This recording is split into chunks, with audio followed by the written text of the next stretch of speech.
Bonsoir à toutes et à tous. Nous votons pour les élections européennes dans 110 jours et aux municipales dans moins de 7 semaines. Le chômage, la politique économique de François Hollande, l'Europe reste au cœur de tous les débats. Bercy est le ministère clé de ces dossiers. C'est pourquoi Pierre Moscovici, ministre de l'économie et des finances, est ce soir notre invité. Face à lui, celle qui entend devenir la première opposante en quelque sorte du gouvernement socialiste bien entendu, Marine Le Pen, présidente du Front National. Merci à vous deux d'avoir accepté le principe de ce débat.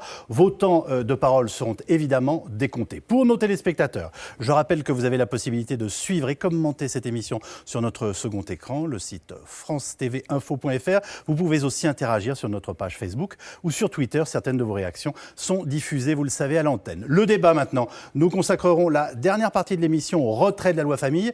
C'est l'événement de la journée après le succès de la manif pour tous hier. Mais commençons par ce qui vous divise radicalement, l'économie et l'Europe. Pierre Moscovici, la croissance est poussive, la courbe du chômage n'est pas inversée. Quelles sont les raisons d'espérer en 2014 ? D'abord, avant de parler de 2014, il faut peut-être revenir en 2012. Nous sommes aux responsabilités dans un moment qui est extrêmement difficile. Difficile pour le monde, difficile pour l'Europe, difficile pour la France. Et nous avons hérité d'une situation qu'on nous a léguée, qui était une situation extraordinairement complexe. Des déficits publics qui étaient au-dessus de 5% du PIB par an, une dette publique qui s'était accrue de 600 milliards d'euros et qu'il fallait réduire, parce qu'un pays qui s'endette est un pays qui s'affaiblit, un chômage qui avait cru de 1 million, une compétitivité qui avait été affaiblie et une industrie qui perdait des parts de marché. Et donc, nous avons entamé une politique de redressement. Redressement des comptes publics nécessaires, redressement du tissu productif. Et cette politique, j'y insiste, c'est pas pour faire de l'antisarkozisme, ça c'est fini. Cette politique, elle porte ses résultats. Elle porte ses résultats au sens où la France est sortie de la récession, où la France connaît une croissance désormais sur un rythme de 1% par an, où le chômage des jeunes, lui, a commencé à reculer, où le chômage en général est décéléré, mais c'est vrai, ce n'est pas assez, ce n'est pas suffisant, ce n'est pas satisfaisant, d'où la nouvelle étape qui a été décidée par le président de la République avec ce pacte de responsabilité avec les entreprises pour qu'on puisse dans ce pays investir plus, créer plus d'emplois et avoir une croissance plus forte, ce qui est mon objectif. Je vous pose la question simplement. Est-ce que vous êtes optimiste pour 2014 Je ne pouvais pas le dire autrement. C'est y a-t-il des raisons d'espérer ? Pas uniquement de faire de la pensée positive. Non, je ne fais pas de la pensée positive. Je situe les choses. Mais premièrement, oui, la croissance a déjà repris. Et deuxièmement, si le pacte de responsabilité permet d'avoir ce grand compromis économique et social avec toutes les forces de la nation, l'État, les collectivités locales, les salariés et les entreprises, oui, nous ferons plus de 1%, nous créerons plus d'emplois. Et je pense que la France, qui est un grand pays, c'est la 5e économie du monde, elle a des atouts formidables, elle a des ressources formidables. À nous de libérer ces énergies. Oui, je suis optimiste pour la France. Marine Le Pen, sur l'inversion de la courbe du chômage, vous avez dénoncé la fin d'un sketch grossier. Qu'est-ce que vous vouliez dire par là ? J'entends ce soir qu'il n'y a pas d'anti-sarkozysme, ça je m'en doute qu'il n'y a plus d'anti-sarkozysme, et pour cause, puisque la politique menée par le Parti Socialiste aujourd'hui est exactement la même que celle qu'a appliquée Nicolas Sarkozy, et la même d'ailleurs que celle qui était dans son programme. La TVA sociale, ils l'ont retirée, ils l'ont remise. Le pacte de responsabilité, c'est mot à mot du sarkozysme, et d'ailleurs, M. Gattaz, le président du MEDEF a même dit qu'il en était l'inspirateur. Les 30 milliards d'économies pour 2015-2016, à 10 milliards près, c'est exactement ce à quoi Nicolas Sarkozy s'engageait. La réalité, c'est que c'est la même politique, c'est celle qui est dictée par l'Union européenne, c'est la feuille de route de Bruxelles, qui est appliquée par M. Moscovici et par le gouvernement à la lettre. C'est celle qui a été appliquée en Grèce, c'est celle qui a été appliquée en Espagne, c'est celle qui a été appliquée en Italie, avec des conséquences catastrophique. Voilà. Donc, à un moment donné, il faut avoir l'honnêteté de dire que ça ne marche pas. Voilà. Le système que vous défendez ne marche pas. Et s'il ne marchait pas seulement, ce serait déjà grave, mais la réalité, c'est qu'il crée énormément de souffrance. Et je crois que le peuple français a maintenant trop souffert. Stop, il faut que ça s'arrête. Et il faut donc changer radicalement le modèle économique. Quant au pacte de responsabilité, moi, j'aimerais bien qu'on en parle un peu précisément. Parce que d'abord, c'est assez flou. Ça tombe bien, on est réunis pour ça. Donc. D'abord, c'est assez flou, vous l'admettrez. On parle de contrepartie, on ne sait pas exactement. Moi, je veux bien qu'on ait un pins avec marqué 1 million d'emplois. Bon, moi, je peux mettre un pins avec marqué 10% de croissance. C'est pas pour ça que la croissance va être de 10%. Bon, on est d'accord. La réalité, c'est qu'il faut regarder un petit peu la constitution des entreprises françaises. C'est M. Gattaz, le président du MEDEF, qui le porte. C'est ça. C'est très intéressant de regarder précisément. Parce que sur 3 600 000 entreprises, il y en a 3,4 millions qui font moins de 10 salariés. Donc moi, j'ai regardé pour des entreprises, j'ai pris une entreprise par exemple de 9 salariés et j'ai fait un petit calcul pour voir cette baisse des cotisations familiales si elle allait permettre d'embaucher. Et la réalité, c'est que non. Dans une entreprise, mettons, qui a 7 salariés au SMIC et 2 salariés qui sont à 2500 € net, admettons, des cadres supérieurs, eh bien, ce pacte de responsabilité, cette baisse des cotisations, elle fait gagner 10 000 € à l'entreprise dans l'année. La moindre embauche lui en coûte 20 000. Voilà, c'est tout. Donc, les entreprises qui sont déjà à la gorge, parce que le problème, c'est pas tellement l'offre, c'est la demande, monsieur Moscovici. Il n'y a pas de demande, parce que vous avez effondré le pouvoir d'achat. Eh bien, elles ne pourront pas embaucher. Vous avez abordé... Et c'est pas les 200 000 entreprises qui vont vous créer le 1 million, le 1,5 million d'emplois que vous vendez. En une réaction, vous avez déjà abordé beaucoup de questions. Donc, il faut, pour certaines, non, mais très bien. Je vous le fais juste remarquer, et c'est normal, vous êtes là pour ça. Donc, et on trouve... Et évidemment, Pierre Moscovici va vous répondre, et après, je vais quand même en reprendre un certain nombre, une par une, et il faut qu'on s'intéresse, bien entendu, au pacte de compétitivité. En quelques mots, en effet, on trouve chez Marine Le Pen ce qui est vraiment son obsession. C'est-à-dire, premièrement, essayer de dénigrer son propre pays. Vous l'avez comparé à la Grèce, à l'Espagne, à l'Italie, et je veux vous dire ici que la France n'est pas du tout dans cette situation. Nous sommes la 5e économie du monde. Nous sommes un pays qui a retrouvé, et nous sommes les seuls avec l'Allemagne, son niveau de production d'avant 2008, c'est-à-dire d'avant la crise qui a frappé l'ensemble de la zone euro. Et donc, moi, je voudrais que le Front National cesse d'être sans arrêt un parti qui veut faire peur, un parti qui n'a pas confiance dans son pays. Moi, j'ai confiance dans la France. Je suis fier d'être français et je suis fier d'être le ministre de l'économie de ce pays. Deuxièmement, vous avez cette espèce de phobie anti-européenne. On va y revenir parce que vos solutions, c'est toujours la même chose. C'est le protectionnisme, c'est-à-dire le repli sur soi. C'est la fin de l'euro. Et en vérité, vous essayez de faire croire aux Français que sortir de l'euro leur redonne des marges de manœuvre, que revenir aux années 50, c'est l'Eldorado. En vérité, votre politique, Madame Le Pen, je vous le dis, c'est comme un mirage. C'est-à-dire ça semble beau, et puis une fois qu'on arrive dessus, on s'aperçoit qu'il n'y a rien, il reste le désert, et la souffrance, ce serait ce que procurerait votre politique. Et donc, la troisième chose, c'est cette espèce de revendication du peuple. Vous n'avez pas le monopole du peuple. Moi, je vais fêter dans quelques jours mon 20e anniversaire de mandat dans une région populaire, dans une région ouvrière, le pays de Montbéliard. Et donc, je crois qu'il faut arrêter cela. Nous sommes aux responsabilités, nous sommes dans l'action. Tous les jours, nous mouillons la chemise pour faire en sorte, en effet, de réduire les déficits, de lutter contre le chômage, de convaincre de la crédibilité de la France. Vous ne cessez de dénoncer. Eh bien, ça n'est pas ça, la politique. Eh bien, on va examiner ce que sont vos solutions. Et je suis tout prêt, évidemment, à dire ce qu'est le pacte de responsabilité dans le détail. Parce qu'en effet, il faut que nous fassions confiance à nos entreprises et qu'elles créent des emplois. Ce qui pose problème, Madame Le Pen, vous parlez offre ou demande, dans ce pays, c'est qu'on manque d'investissement. Eh bien, moi, je souhaite que les entreprises investissent plus pour créer plus d'emplois, pour que la croissance soit plus forte. Et si vous n'êtes pas consciente de ça, c'est que vous ne vivez pas dans le monde d'aujourd'hui, dans l'économie d'aujourd'hui, et que vous n'avez pas conscience de ce qui aujourd'hui manque à notre économie. Et ça, c'est une politique d'intérêt général pour le pays. Pierre Moscovici, et pour reprendre finalement ce que vous suggérez Marine Le Pen, vous n'avez pas perdu 18 mois avant d'en arriver à on va dire, au pacte de responsabilité, qui est effectivement un tournant social-démocrate et qui est d'ailleurs sans doute un peu aussi la victoire de vos idées. Je vous repose la question, avons-nous perdu 18 mois avant d'en arriver à ce que finalement vous pensiez devoir faire ? En 18 mois, nous avons fait des très grandes réformes, nous avons réduit les déficits, nous avons réduit le coût du travail avec le crédit d'impôt compétitivité emploi, nous avons réformé le marché du travail, nous avons réformé la formation professionnelle, nous avons réformé les retraites, et nous avons réformé le système bancaire et nous avons fait en sorte qu'en effet, la France sorte de l'ornière. Mais je vous le dis, en effet, il faut aller plus vite, plus loin, plus fort. Donc, la nouvelle étape, ce n'est pas un tournant, c'est une accélération nécessaire pour que la France soit plus forte. C'est ça, le pacte de responsabilité. C'est plus Pierre Moscovici, ça devient Pierre de Coubertin. Mais alors, Marine Le Pen... Je suis prêt à accepter cette comparaison-là. J'ai compris. Là aussi, question simple, et je vous laisse redialoguer, mais réduire les charges, améliorer la compétitivité des entreprises, est-ce qu'on peut se permettre d'être contre ? On ne devrait pas être en situation d'union nationale en ce moment autour de notre économie. Sûrement pas sur cette politique, ça c'est clair.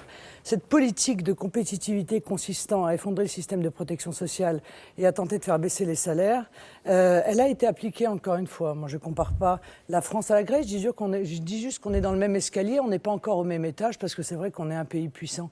Mais on y arrive, hein, le chômage ne cesse de monter. Monsieur Moscovici, vous avez l'air très content de vous. Moi c'est ça qui m'étonne. À un moment donné, je comprends que vous soyez dans une position difficile, vous êtes ministre de l'économie avec des résultats déplorables. Bon.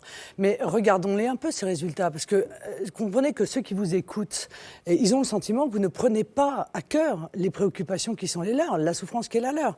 Record de chômage, toutes catégories confondues. Nicolas Sarkozy a fait 1,2 million de chômeurs. En 5 ans, vous en avez fait 560 000 en 2 ans. 76% des Français, selon l'étude Cevipof, est à 10 € près lorsqu'ils font leurs courses. À 10 € près ou moins, M. Moscovici. Record de défaillance d'entreprises. Baisse de 77% des investissements étrangers en 2013. 80% des embauches qui ont été effectuées l'année dernière étaient des CDD, c'est-à-dire la précarisation pour tous. La croissance de 2013, que vous aviez envisagée à 0,8, permettez-moi de rappeler quand même qu'à chaque fois vous vous êtes trompé dans vos prévisions. Elle est aujourd'hui à 0,1 ou 0,2. Bon. Et vous faites les mêmes prédictions pour l'année prochaine et cette croissance ne sera pas au rendez-vous. Donc je pense quand même, et je ne parle pas de la dette, parce que la dette elle est à 93% du PIB fin 2013, c'est-à-dire qu'elle a encore augmenté, puisque fin 2012 elle était à 90,2.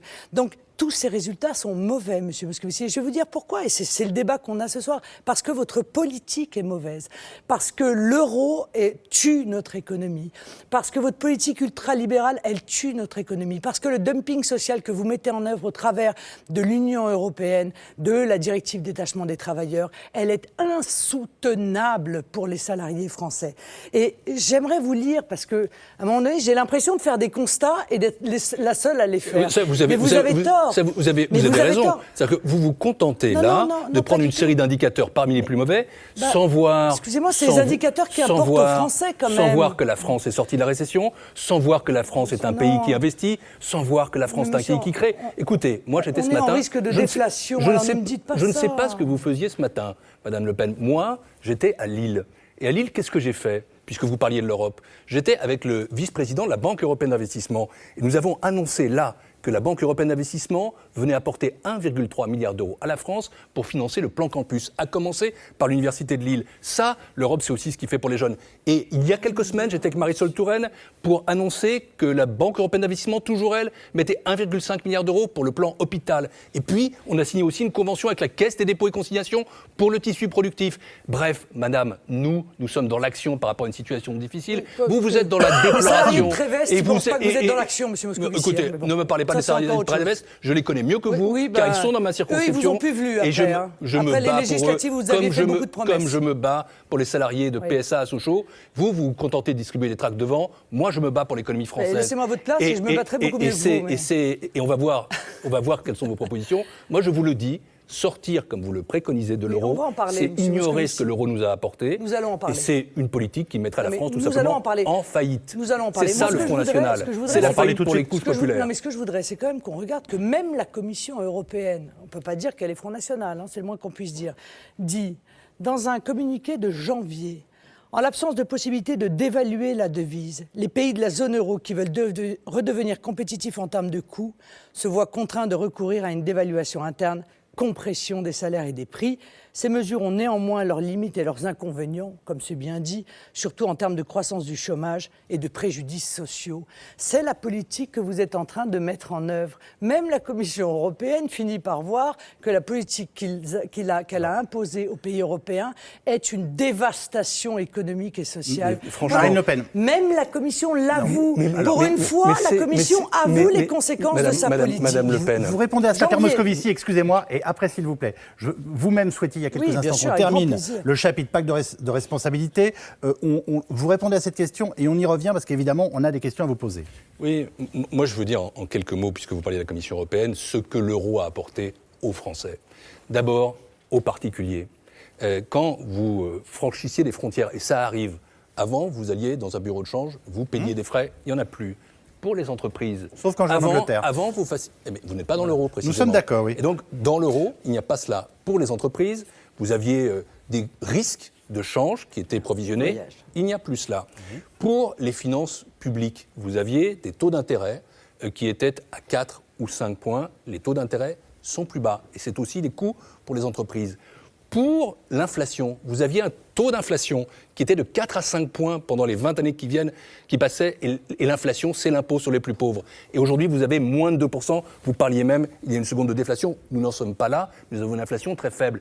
Et moi, j'essaie d'imaginer ce qui se serait passé parce que vous parlez de la Commission européenne et de l'Europe. S'il n'y avait pas eu l'euro pendant cette période-là, regardez ce qui se passe aujourd'hui en Argentine. Vous avez un pays qui dévalue, vous avez un pays qui rétablit le contrôle des changes, vous avez un pays qui est en train de risquer à nouveau la faillite. Eh bien moi je dis que l'euro nous a protégés et que cette politique européenne, c'est une politique qui en effet traite la crise de l'Europe. Vous confondez l'euro et la crise. La crise nous a fait mal. Alors, la crise est une souffrance. L'euro nous protège. Alors, je n'y arrive pas. Vous voulez y aller. On fait on reviendra au pacte ensuite. Non, mais c'est très bien. Un débat, c'est fait aussi pour être vivant. Pardonnez-moi. On reste dans l'euro.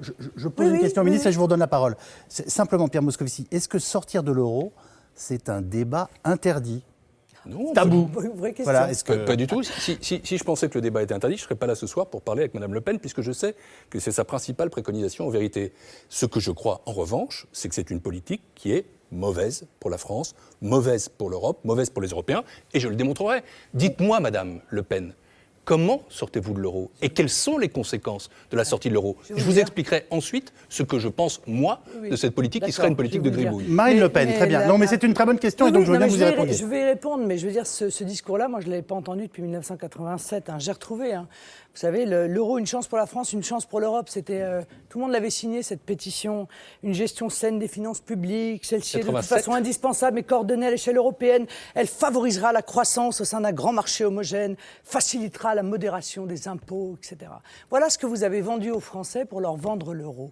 Ou plutôt, pour leur vendre un mirage, c'est-à-dire une monnaie, un instrument qui allait apporter la croissance, modérer les dépenses, etc. La réalité est inverse, Monsieur Moscovici, vous le savez.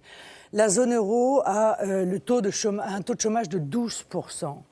La zone euro a eu la croissance la plus faible du monde depuis les 10 dernières années. C'est un échec. Je ne comprends pas pourquoi vous ne voulez pas admettre que c'est un échec et réfléchir à d'autres solutions. Monsieur Montebourg a commencé, petitement, effectivement, à réfléchir à la dévaluation de l'euro, dont il sait pertinemment que nous n'arriverons jamais à l'obtenir parce que l'Allemagne n'en voudra pas. Notre monnaie est trop chère. Soit nous dévaluons l'euro de 20 à 25%, soit nous devrons baisser les salaires de 20 à 25%. Elle est là, l'équation. Or, je suis désolé. La question, c'était comment sortons de l'euro. Oui, mais comment sortons de l'euro? On va devant le Conseil des ministres des finances européens et on vient dire, voilà, nous entendons revenir à notre monnaie nationale. Comment s'organise-t-on? Nous allons donc nous organiser. Les pays qui veulent sortir, retrouver une monnaie nationale, retrouveront une monnaie nationale avec nous. Nous allons émettre des nouveaux francs, car le nouveau franc ne sera pas l'ancien franc que nous avons quitté. Ça, il faut bien que les Français le comprennent, parce que beaucoup de responsables politiques mentent aux Français en leur disant, si on a une monnaie nationale à nouveau et qu'elle est dévaluée de 20%, vous allez perdre 20% de votre patrimoine. Ceci est un mensonge éhonté, bien entendu, car la réalité, c'est qu'on fera 1 euro égal 1 franc, nous dévaluerons de 20%, comme l'a fait le général de Gaulle en 1958, Monsieur Moscovici. Et non seulement ça n'a pas été un drame et une catastrophe, mais on a eu 15 ans de croissance, une croissance considérable et quasiment pas d'inflation. Donc vous voyez que toutes les peurs, celui qui surfe sur la peur, c'est vous en l'occurrence. C'est vous qui décrivez le retour à une monnaie nationale que nous avons eu pendant toute notre histoire quand même, qu'ont 95% des pays du monde, et Pierre Moscovici comme une véritable catastrophe mondiale, comme la fin du monde. Évidemment, ça n'est pas vrai. Quel est l'intérêt? Excusez-moi, parce que si j'explique pas l'intérêt, là pour le coup, mon propos n'a pas de sens. Quel est l'intérêt? L'intérêt, c'est que quand un produit est moins cher, on le vend mieux et on le vend plus. Ça va donc doper nos exportations, ça va donc recréer la croissance dans notre pays, ça va donc faire baisser le chômage, ça va donc donner des recettes fiscales supplémentaires à l'État, ça va donc permettre de réduire les déficits et donc de réduire la dette. C'est le seul moyen. J'ai bien compris votre raisonnement. Je vous donne tout de suite la parole, Pierre Moscovici. Si tel était le cas, vous nous dites revenir au franc permet concrètement aux entreprises de réembaucher, à la croissance de revenir et à la dette de disparaître. Vous vous donnez combien de temps pour faire, par définition, je vais au bout de votre logique. La dette ne va pas disparaître, on exporte, mais on va pouvoir la rembourser parce qu'on ne sera plus en déficit chronique. On est d'accord. Vous vous donnez combien de temps à partir d'une sortie de l'euro pour obtenir les résultats que vous venez d'évoquer? Mais très rapidement. Non, très rapidement. Très rapidement, ça veut dire quoi? Mais très rapidement, dans 6 mois, 1 an? Non, dans les 2 mois, je suis désolée, mais immédiatement les entreprises. Mais c'est pour une raison simple, encore une fois, monsieur. Parce que ce qui valait hier 1,30 $ à vendre à l'international ne vaudra plus qu'1 $. Et donc, nous allons évidemment doper nos exportations. Et d'ailleurs, monsieur Montebourg l'a dit lui-même. Il a dit, si on baisse l'euro de 20%, alors nous créerons 300 000 emplois, a-t-il dit, et nous réduirons totalement la balance, le déficit de la balance commerciale. Mettez-vous d'accord entre ministres. Alors, on pourra avoir ce débat entre dit ministres, comme si ça, vous voulez. Ça a l'air très simple, Pierre Moscovici. Mais d'abord, ce n'est pas du tout ce que vous proposez, puisque vous proposez, vous, de dévaluer la monnaie supposée nationale, le franc, par rapport à l'euro. C'est donc pas une dévaluation de tous. Mais vous savez, revenez quand même dans les années 80 ou 90. Dans les années 80 et 90, je m'en souviens, j'étais un jeune responsable politique, à l'époque, nous avions, nous, des taux d'intérêt qui étaient de 5 à 7 points. Je parle de taux d'intérêt réels, c'est-à-dire par rapport à l'inflation, alors que l'Allemagne avait 2 points. Et pourquoi ? Parce que nous n'avions pas, justement, nous, une monnaie aussi forte. Et ce que je sais, c'est que quand le franc est seul, notre croissance est plus faible, nos ressources sont plus coûteuses. Alors, je reprends votre scénario, dont les Français d'ailleurs ne veulent pas, et ils ont tout à fait raison, parce qu'ils sont attachés à l'euro et parce qu'ils savent qu'il y aurait une menace. Il y a lieu en ce moment même. Il n'y a pas eu de débat. Il n'y a pas de débat, il y a lieu. Je ne vous ai pas interrompu. Il n'y a pas eu de débat sur je vous ai écouté. Le ministre vous répond. Oui, vous écoutez avec beaucoup d'intérêt. Bon, d'abord, premièrement, vous vous retrouvez devant le Conseil des ministres et vous décidez une sortie unilatérale. Donc ce n'est plus ce que dit le Front National, une sorte de renégociation, et vous avez raison, parce que la renégociation n'est pas possible. Deuxièmement, vous êtes seul à vouloir faire cela, et donc la France se trouve contre les autres. La dévaluation, vous en décrivez les effets sur les exportations, vous oubliez les effets sur les importations. Ça veut dire, par exemple, que le prix du téléphone va exploser, le prix des téléphones, le prix des vêtements importés, le prix de l'essence, ça c'est très important, des carburants. Et vous oubliez aussi qu'il n'y a pas aujourd'hui d'exportation sans importation. Vous parliez tout à l'heure de Tréveste ou de Sochaux. Eh bien sachez que dans une voiture française, il y a aujourd'hui 40% de composants qui sont importés et qui seront plus chers. D'ailleurs, vous proposez aussi un protectionnisme qui aura pour conséquence, en effet, l'inflation, de renchérir nos prix, de faire une perte de pouvoir d'achat, selon le taux d'évaluation, de 100 à 300 euros par mois pour les Français. Ajoutons à cela qu'un pays qui se trouve dans cette situation-là est un pays qui perdrait immédiatement la confiance des investisseurs internationaux et qui devrait néanmoins continuer à rembourser sa dette. Laquelle dette serait toujours libellée en euros, donc elle coûterait plus cher, donc les taux d'intérêt seraient plus élevés, et vous vous trouveriez dans une situation où, assez vite, ça fesserait à la fois notre appareil productif et notre système bancaire. Et Madame Le Pen, je vous le dis ici, la politique de sortie de l'euro telle que vous la voyez, c'est la politique de faillite de la France. Et c'est pour ça que les Français ne veulent pas et ne voudront pas de vos solutions. De la même façon qu'ils ne veulent pas et ne voudront pas du protectionnisme. Parce que vous savez, les pays dans le monde qui fonctionnent, c'est pas la Corée du Nord, c'est la Corée du Sud, c'est l'Allemagne, c'est les pays d'Europe du Nord, c'est la Chine. Ce sont des pays qui s'ouvrent. C'est la Grande-Bretagne qui a dévalué de 25%, c'est le Japon qui a dévalué de 30%. Oui, eux, ils se portent bien. Vous voulez revenir en arrière. Écoutez, vous parlez du Japon ou de la Grande-Bretagne, et le Japon et la Grande-Bretagne sont des pays qui sortent de périodes de récession longues. Très longue. Et pas nous. Mais pas nous, du on tout. n'est pas sortis, c'est tout. Écoutez, si vous voulez comparer les choses, la Grande-Bretagne, tout le monde aujourd'hui en fait des gorges chaudes. Ce que je constate, c'est que la Grande-Bretagne a eu une performance pendant la crise plus mauvaise, bien plus mauvaise que la France, et qu'elle a détruit une grande partie de son industrie. Donc, Madame Le Pen, franchement, vous êtes en train de proposer aux Français une politique de gribouille, une politique qui n'existe pas et qui ne marche pas. Monsieur, en 10 ans, nous faisions 3 millions de voitures, nous en faisons 1,7 million. On sait quelque chose. D'accord ? Oui, vous êtes bien placé pour savoir, c'est pour ça que je vous en parle. Vous savez pourquoi ? Et vous ne trouvez pas que c'est un effondrement de l'industrie ? 700 000 emplois disparus en l'espace de quelques années, industriels. Vous ne croyez pas qu'on effondre l'industrie ? Et vous êtes en train de me dire que l'euro n'a absolument aucune conséquence là-dessus ? Vous savez bien que oui. Vous êtes en train de Madame Le Pen, vous êtes en train de me faire un dessin, encore une fois. C'est l'Apocalypse selon Saint Jean. La réalité, c'est que l'histoire vous donne tort, monsieur. Voilà, c'est aussi simple que ça. Encore une fois, quand le général de Gaulle a dévalué l'euro, le franc, de 30%, un tiers de sa valeur, eh bien, il a ouvert 15 ans de prospérité. Et on était dans la même situation. À l'époque, le vieux monde que vous représentez était tétanisé. Ils voulaient surtout pas de dévaluation, ils avaient trop peur. Et la situation de la France était catastrophique. Il a relancé la France. L'inflation, encore une fois, était minime. Et on a eu des années de croissance, de développement de l'emploi, de plein emploi. Il y avait une inflation qui était objectivement très supportable. L'inflation d'ailleurs dont vous parlez, les taux d'intérêt dont vous parlez, c'est moins évident que ce que vous dites d'ailleurs par rapport à l'inflation. Madame Le Pen, donc, Madame Le Pen, voilà, franchement, donc, monsieur, moi je vous dis que si on ne sort pas de l'euro, il n'y a pas 50 solutions pour retrouver la compétitivité. Soit on retrouve une monnaie nationale, le nouveau franc français, car ça n'est pas l'ancien franc. Donc on ne va pas diviser par 6,55. Que les choses soient claires, un nouveau franc égale 1 euro. Soit on baisse les salaires et le système de protection sociale. Ça, c'est une évidence. Eh bien, moi, je préfère agir sur la monnaie qui est un instrument régalien, un instrument de pouvoir qu'ont tous les États du monde, sauf la zone euro.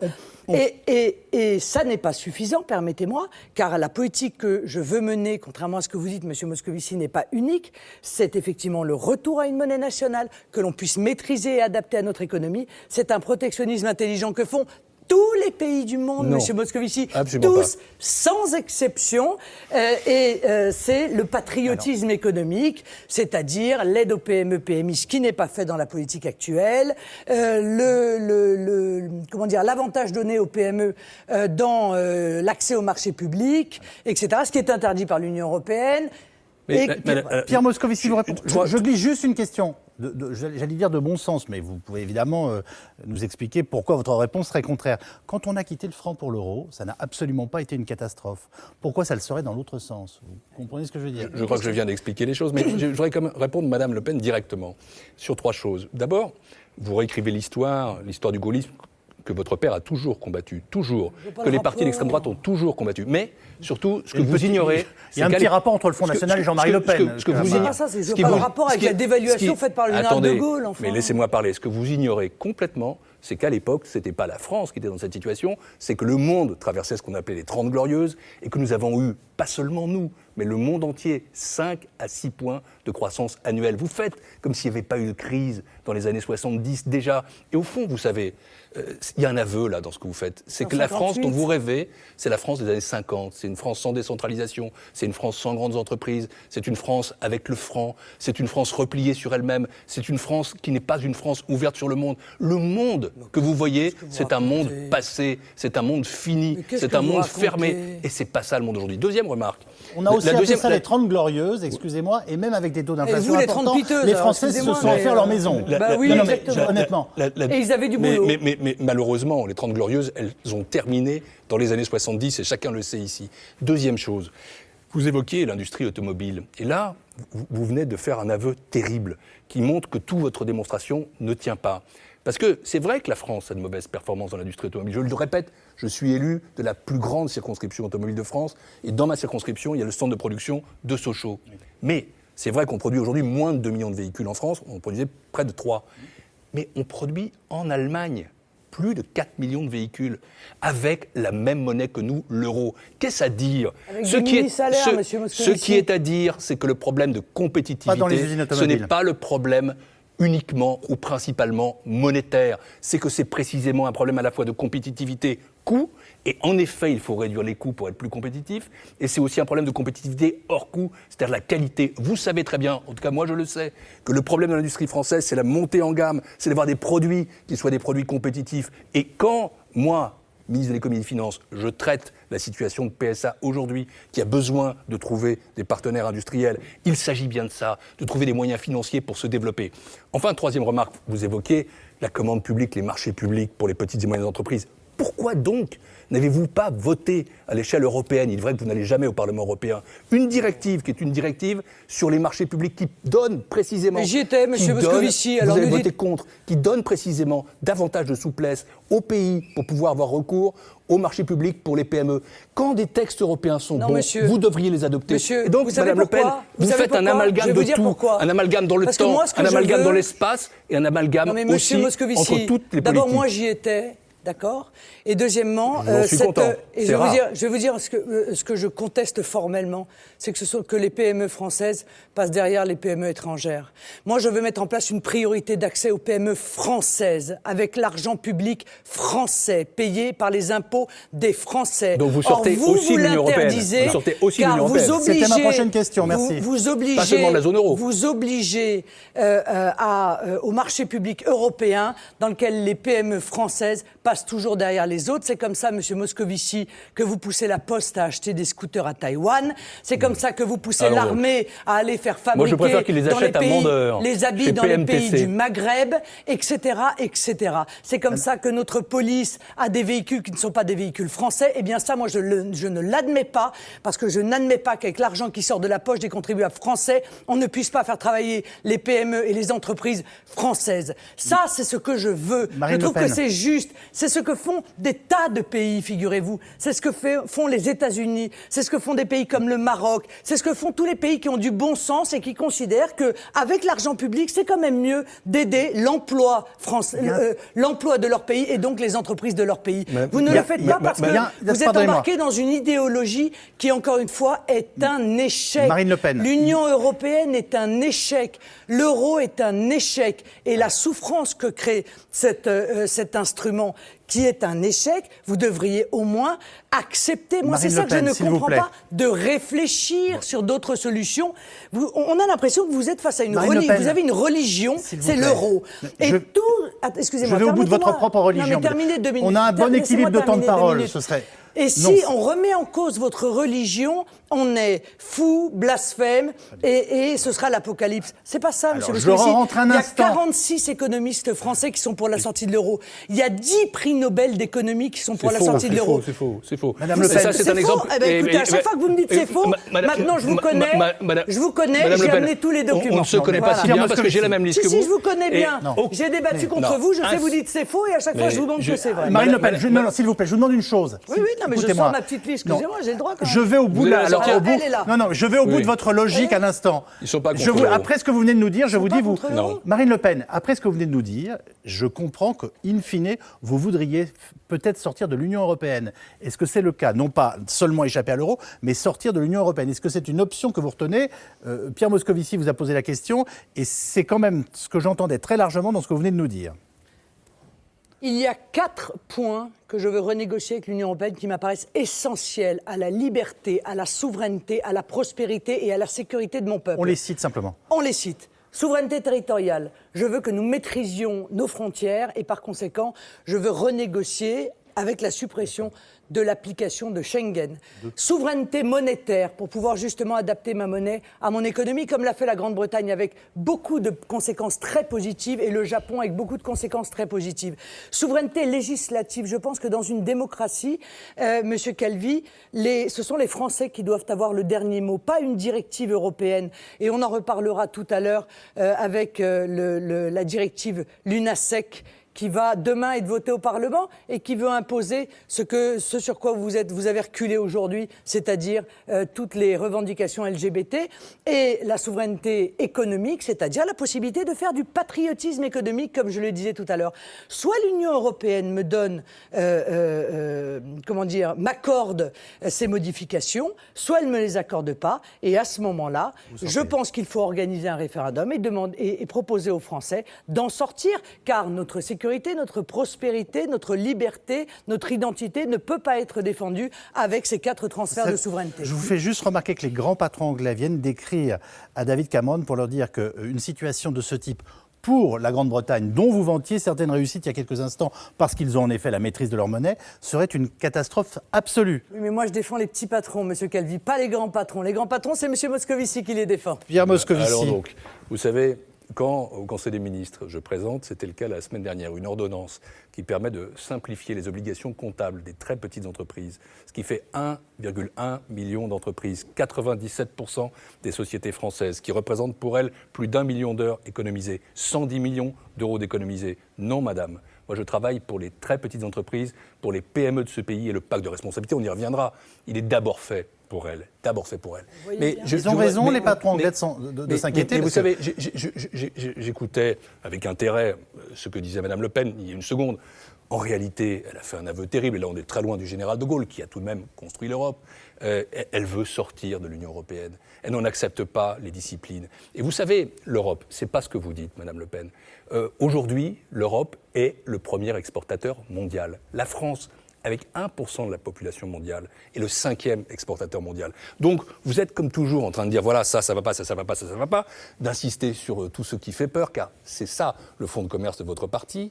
Et en réalité, vous n'êtes pas capable de vous rendre compte à quel point nous sommes interdépendants avec nos partenaires. 59%. De la balance commerciale, 59%. Madame Le Pen, je vous écoute toujours, non pas religieusement, mais laïquement. 59% de nos exportations et de nos importations est fait avec des pays de l'Union européenne et même de la zone euro. Et c'est de ça que vous voulez partir. Et vous ne souhaitez pas que nous continuions à bénéficier des bienfaits d'un marché intérieur de 600 millions de consommateurs. Ce que vous voulez, c'est toujours la même chose. C'est la France qui se replie sur elle-même. C'est la France d'avant-hier. Et vous venez de parler des grandes entreprises. Nous avons besoin, en France, d'un tissu productif qui comporte des grandes, des petites, des moyennes, avec un tissu qui soit équilibré, avec des relations entre donneurs d'ordre et sous-traitants qui soient équilibrées. Voilà ce que je dis. Mais après, vous avez évoqué la supposée religion européenne qui serait la mienne. Je suis un Européen convaincu, et depuis toujours, et je le resterai.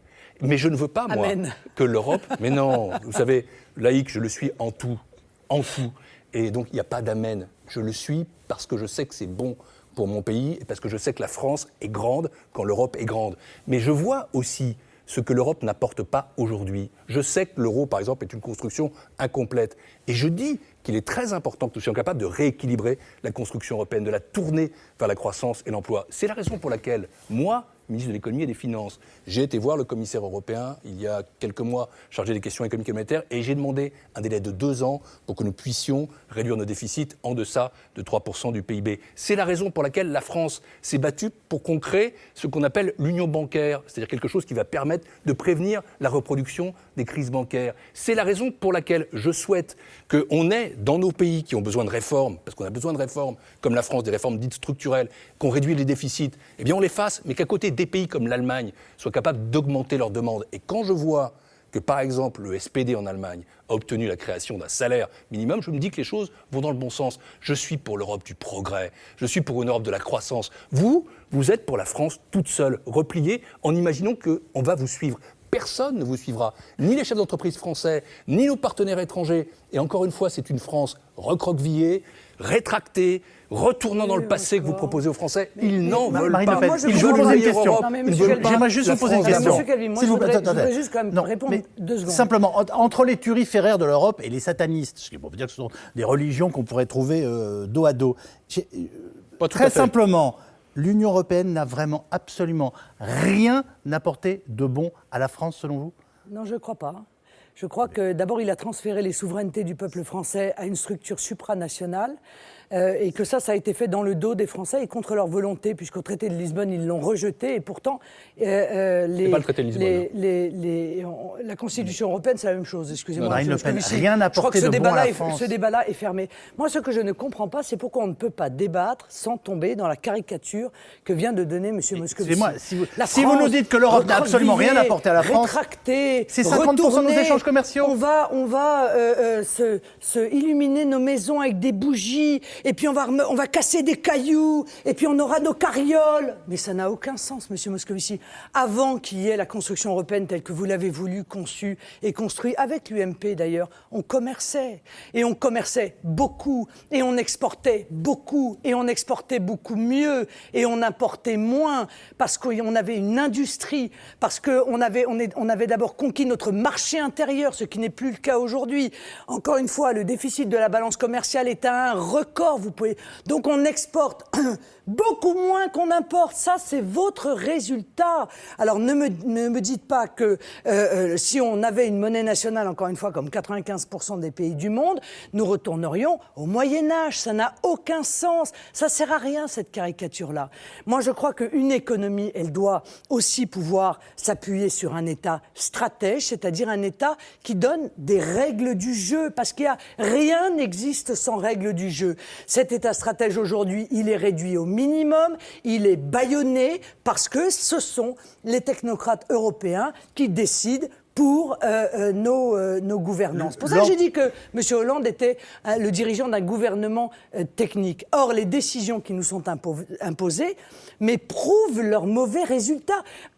Quand est-ce qu'on va dire ben voilà, la balance définitivement est négative, l'euro, ça n'a pas marché, l'Europe, ça n'a pas marché, ça crée de la souffrance, ça crée du conflit, ça crée de l'hostilité entre les peuples, parce que c'est pas la paix, là, excusez-moi, c'est la guerre économique, c'est l'hostilité entre les peuples, voilà. Les Allemands sont traités de nazis, les Espagnols sont traités de ceci, les Grecs sont traités de flemmards, les Français sont traités de dépensiers. Si c'est ça, votre paix, honnêtement, moi, ça n'est pas la vision de la paix. Donc voilà, nos entreprises souffrent encore une fois considérablement et nous n'avons pas évoqué le pouvoir d'achat, Monsieur Moscovici. Désolé de vous parler de choses un peu terre à terre. Si vous voulez bien, le pouvoir mais d'achat. quand vous payez, non mais Monsieur Moscovici, quand vous payez aujourd'hui 17 francs le café, vous auriez payé, vous, il y a 10 ans, 34 francs de café? Sûrement pas. Alors quand on nous dit que l'euro n'a pas eu de conséquences sur la baisse du pouvoir d'achat et n'a pas entraîné une augmentation spectaculaire des prix,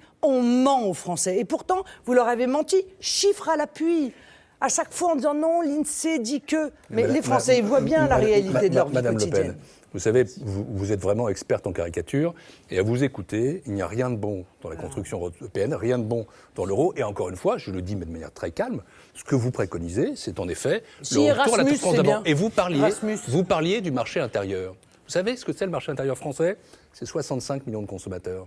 Et je le répète parce que c'est très important, il faut que les Français sachent ce qu'est la réalité de l'économie française. Ce n'est pas ce que vous présentez. C'est encore une fois la 5e puissance exportatrice du monde avec 1% de la population. Et je préfère 1000 fois qu'en effet, nous ayons un marché intérieur de 600 millions de consommateurs plutôt que celui de 60 millions de consommateurs. Et puisque vous évoquez l'euro, encore une fois, il y a quelque chose qui est totalement contradictoire et qui fait que vous vous trompez complètement. C'est la France qu'il faut réformer et c'est l'euro qu'il faut changer, mais ce n'est pas l'euro qu'il faut jeter.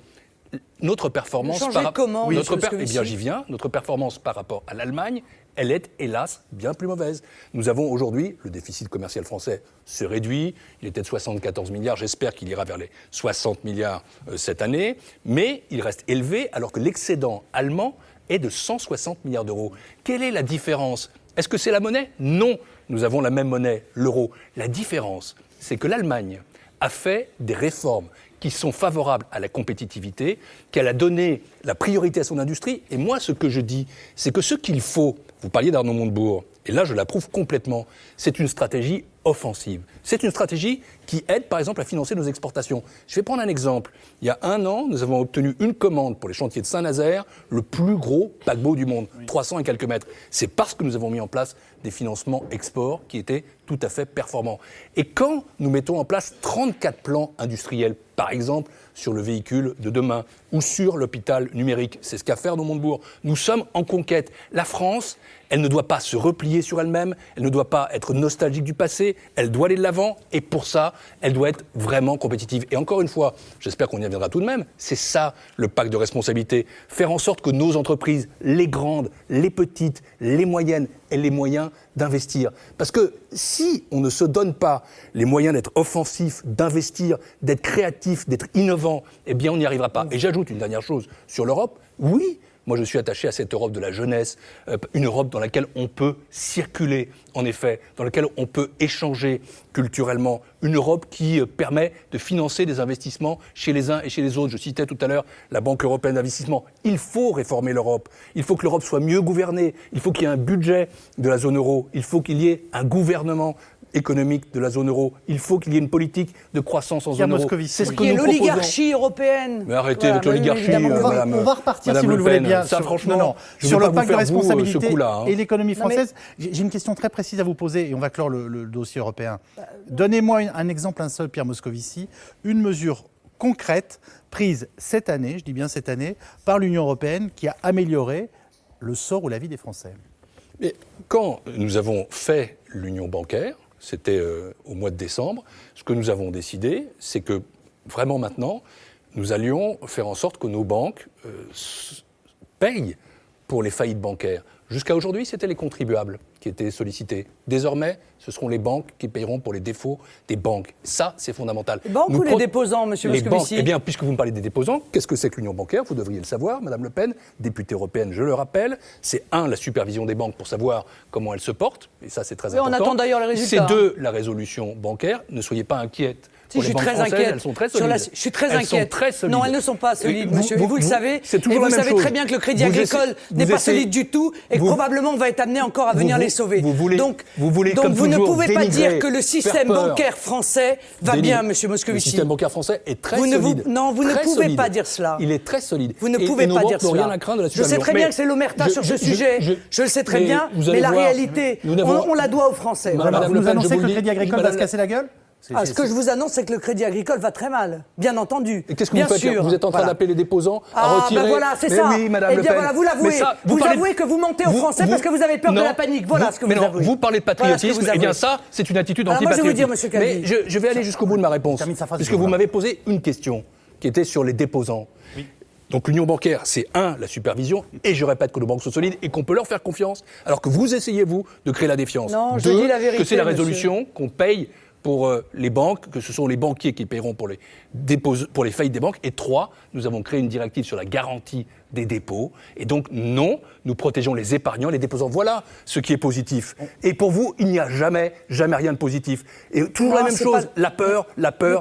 C'est la vérité. Et la peur. La vérité. Vous regardez l'avenir dans le rétroviseur. Vous voulez faire peur. Parce que peut-être vous avez peur. Depuis 10 ans que nous avons... Non mais permettez-moi, depuis 10 ans que nous avons évoqué les problèmes économiques, tous, monsieur Moscovici, se sont révélés exacts.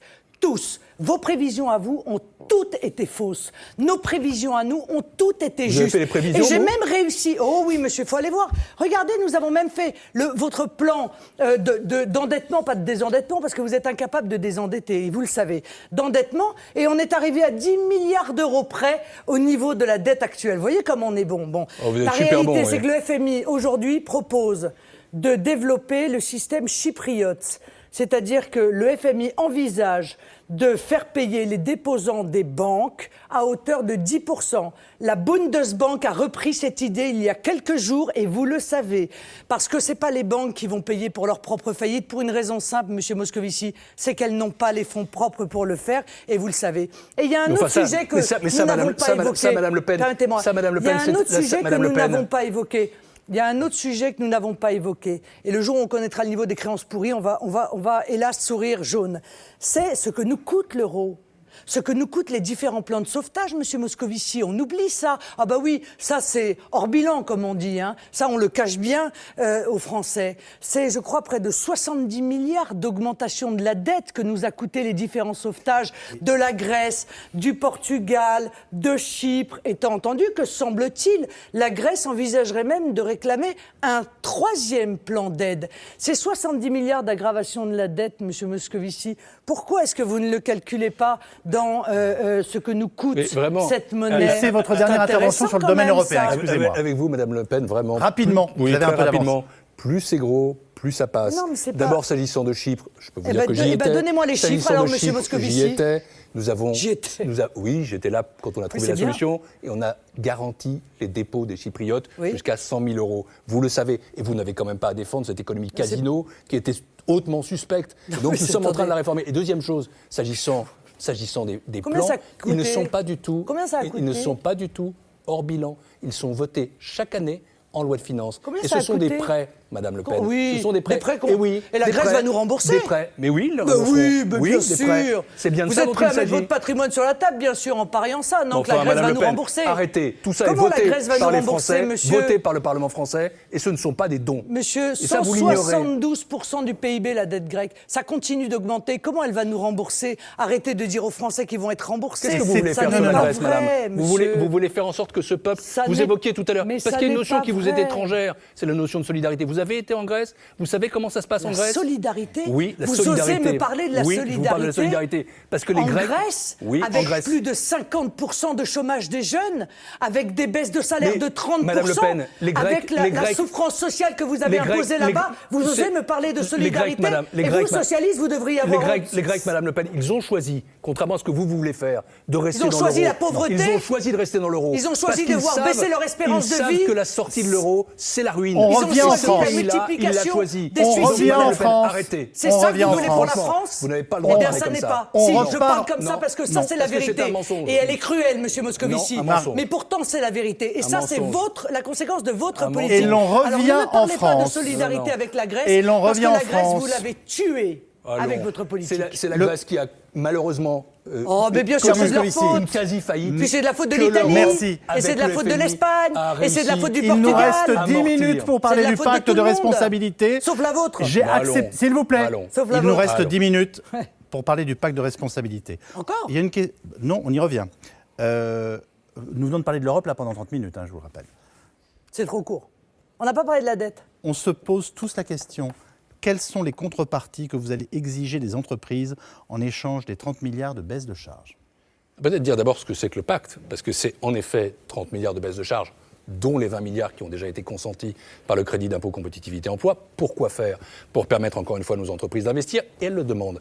C'est deuxièmement aussi, il faut le dire, parce que les contreparties, c'est contreparties de quoi? Ce sont des assises de la fiscalité des entreprises. Moi, je souhaite par exemple que notre taux d'impôt sur les sociétés puisse être plus bas, que l'assiette puisse être plus performante, qu'on supprime des petites taxes qui pèsent sur la production, et qu'on crée une nouvelle relation de confiance entre l'administration fiscale et les entreprises, avec la fin de cette phobie du contrôle. J'étais à Lille, je voyais des chefs d'entreprise, ils craignent ça, nous voulons résoudre cela.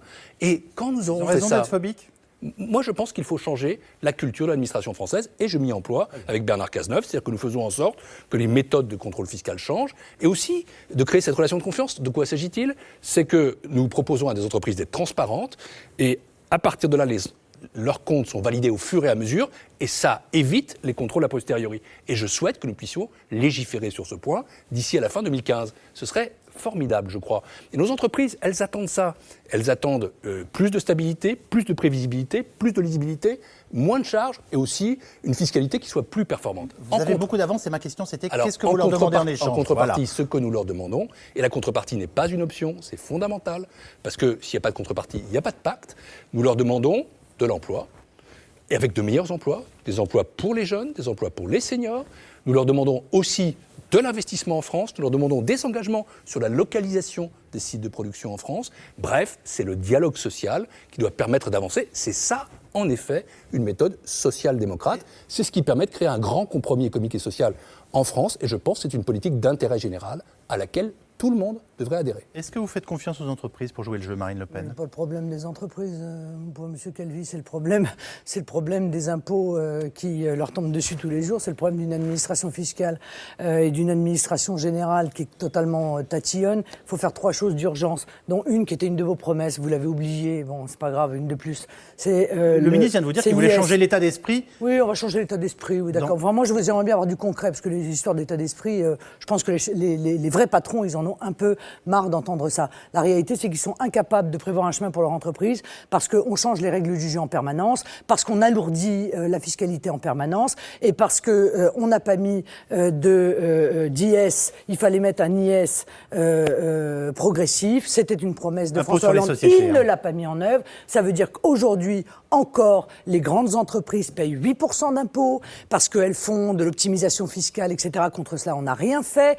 Et que les petites entreprises en payent plus de 30%. Elle est là, la réalité. Qu'on devrait mettre l'équivalent d'un Small Business Administration, c'est-à-dire une administration unique, un guichet unique pour les petites entreprises, on ne le fait pas parce que l'Union européenne l'interdit et parce que le gouvernement se refuse à imposer aux banques qu'on a pourtant sauvées. Et peut-être pas terminé, permettez-moi, de prêter aux entreprises. Ça veut dire que les banques ne prêtent pas.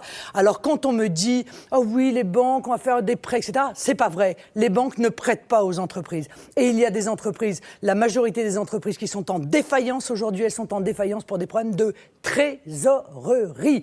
Parce que les banques ne jouent pas leur rôle et que comme ce sont elles qui décident dans notre pays maintenant et que le pouvoir politique a la main molle, eh bien, ça continue comme ça et on voit des emplois tomber et on voit des entreprises tomber. Alors moi, les grandes déclarations, M. Calvi, sur on va changer l'état d'esprit, etc., j'attends effectivement de voir, mais je peux vous dire en tout cas que les vrais patrons, je ne parle pas des patrons commis, ceux qui sont nommés par des copains, qui passent de la grande finance au cabinet ministériel, etc. Je parle des vrais patrons. Les vrais patrons, ils n'ont aucune espérance. Énormément de patrons, notamment de la CGPME, ont dit qu'ils étaient très preneurs de ces mesures. Pardon ? Énormément de patrons, notamment de la CGPME, ont expliqué qu'ils étaient pour certains d'entre eux preneurs du pacte et de ce qui va aboutir à alléger, on va dire, leur vie d'entrepreneur. Non mais d'abord, on n'a pas demandé à M. Moscovici, mais c'est pas grave, on s'en moque, ces 30 milliards. Comment est-ce qu'il est financé ? On ne sait toujours pas. Parce qu'on a quand même évoqué un certain nombre de pistes qui sont des pistes inquiétantes. Quand je vois que M. Hollande prend ses conseils auprès de M. Hartz, qui est bien connu en Allemagne, c'est M. Eurojob. C'est celui qui a créé des jobs à 1 euro de l'heure. Mais c'est votre modèle, ça m'étonne pas des masses. Mais moi, ça n'est pas mon modèle, moi, ça n'est pas mon espérance pour la France. Quand je vois qu'il prend ses conseils auprès de M. Macron, quand je vois qu'on envisage demain de retirer la déductibilité de la CSG. Donc vous savez qu'elle va avoir comme conséquence immédiate l'augmentation des impôts payés par les Français, etc., etc. Moi, je me demande encore une fois si on ne va pas assister à un alourdissement des impôts et des taxes. Il y en a quand même 84 qui avaient été créés en 2 ans, vous vous souvenez, hein. 1 an Nicolas Sarkozy, 1 an François Hollande, sur les Français, et notamment sur les classes moyennes et sur les classes modestes. Ces classes moyennes, ces classes modestes n'en peuvent plus, mais on a le sentiment que ça a peu d'importance. Et je termine juste sur une phrase, c'est que cette dévaluation interne, sur le modèle allemand que représente le pacte de compétitivité, ça représente une dévaluation de 3%. C'est-à-dire que c'est dérisoire par rapport à la dévaluation qu'on pourrait obtenir grâce à la monnaie et qui, elle, serait véritablement susceptible non seulement de relancer l'économie, comme l'a avoué M. Montebourg, mais évidemment de créer des emplois, comme l'a avoué M. Montebourg. On a parlé d'évaluation, pour moi c'est le synonyme d'inflation, de perte de pouvoir d'achat, et c'est aussi le synonyme de l'affaiblissement de la France. Je crois que tout le monde l'a compris. Mais vous êtes fait, il y a quelques secondes, le porte-parole des entreprises, après vous êtes fait le porte-parole du peuple. Et je ne sais pas où vous rencontrez des chefs d'entreprise. Moi, je le fais sans arrêt. Tout le temps, pourtant, et je le faisais encore à Lille à midi. Et il y en avait des grands, des petits, des moyens. Il y avait en effet les représentants de la CGPME. Et ce que je peux vous dire, c'est que ce pacte de responsabilité, c'est exactement, je dis bien exactement, ce qu'attendait non pas le patronat, mais les chefs d'entreprise de ce pays. Parce que nous disent-ils ? Ils nous disent, nous sommes des créateurs et nous voulons avoir du temps, de l'énergie, des moyens pour nous consacrer à l'acte d'entreprendre, et ça passe par investir. Et en effet, c'est ce que nous allons faire. Et puisque vous parliez fiscalité des entreprises, je vais être extrêmement simple avec vous. Moi, je souhaite une fiscalité d'entreprise plus légère. J'évoquais le taux de l'impôt sur les sociétés. Je souhaite qu'il soit plus bas. C'est-à-dire, écoutez, aujourd'hui, le taux d'impôt sur les sociétés, et d'abord peut-être pour les grandes entreprises, il est à 38% avec une surtaxe sur l'impôt sur les sociétés. Eh bien, moi, je souhaite que ce soit plus bas, avec une assiette qui, pour les grandes entreprises. Oui, bien sûr, pour les grandes entreprises. Elles payent 8% de moins en moyenne, mais non, Madame Le Pen, elles ont une surtaxe à l'impôt sur les sociétés qui fait que si vous acceptiez 30 secondes de traiter les sujets et de vraiment travailler un peu sur les dossiers, plutôt que d'asséner des chiffres, vous avez 38%, c'est le taux. Mais ce taux, en effet, il n'est pas le taux effectif puisqu'il y a des stratégies d'optimisation. Je souhaite un taux plus bas, avec une assiette qui soit plus compacte et plus égalitaire. Et la deuxième, si on baisse l'impôt sur les sociétés, ce qui peut être tout à fait une mesure favorable pour ces dites sociétés, il y a quelqu'un qui paye plus d'impôts ailleurs. Mais je veux bien savoir qui. Et c'était ma deuxième remarque, c'est qu'en effet, vous évoquiez les cotisations familiales, qui donc aujourd'hui pèsent sur le facteur travail, et ça n'est pas une bonne chose pour la compétitivité de l'économie française, et c'est demandé depuis longtemps, et il faut le transférer autrement. Et vous évoquez la fiscalité d'entreprise, et je souhaite, et je m'engage ici, à ce que les prélèvements obligatoires baissent d'ici à la fin, les impôts baissent d'ici à la fin de ce quinquennat. Chômage. Non, Ça, c'est tout à fait prévu, faisable, et vous verrez que ça sortira de ces assises dans les 2 mois qui viennent. Mais comment financer ça? Par des économies sur les dépenses publiques. Et quand ma vie interviewé des ministres, je n'arrive jamais à le savoir. président de la République, je vais vous donner un exemple. Je suis moi ministre de l'économie et des finances. C'est une administration qui est une grande administration. C'est une administration à réseau, comme on dit. Il y a 155 000 fonctionnaires dans ce ministère. Chaque année, nous supprimons 2500 emplois budgétaires et nous le faisons en modernisant l'administration. Nous avons diminué le fonctionnement du ministère de 5%, les dépenses d'intervention de 5%. Et nous le faisons justement parce que nous sommes capables d'avoir une administration qui est plus moderne, qui est dématérialisée, qui est plus efficace. J'ai par exemple annoncé la suppression du timbre pour les passeports. Ça, c'est un truc qui, pour le coup, datait de la lampe à huile, des tâches qui n'étaient pas nobles et qui occupaient les emplois. On peut les recycler. Et donc, il faudra faire des économies partout. Et sur l'État, et sur les collectivités locales. Non, justement pas. Parce que c'est parfois nécessaire, hein, mais non, ça n'est pas du rabot, puisqu'il y a des ministères qui sont des ministères gros contributeurs. Le mien l'est, la Défense l'est. Il y en a qui touchent des emplois, par exemple l'éducation nationale, et c'est nécessaire, parce qu'on avait supprimé 80 000 emplois dans l'éducation nationale, la sécurité, la justice, Pôle emploi. Et donc non, mais vous avez raison, ce qu'il faudra faire, et c'est ce que nous faisons autour du président de la République lui-même dans le conseil stratégique de la dépense publique, c'est examiner les politiques publiques pour faire des réformes dont notre pays a besoin. La réforme, voilà ce que Mme Le Pen refuse. C'est une question. D'impôts. Évidemment, ça va être ça ne peut être que ça. Allez-vous privatiser? Pardonnez-moi, je sais pas bien ce que je fais parce que Pierre Moscovici a de l'avance, mais envisagez-vous de privatiser, de céder des participations ou d'abandonner des missions de l'État? En quelques mots, s'il vous plaît. De revoir des politiques publiques, d'en supprimer certaines, d'en améliorer d'autres, mais oui, bien sûr.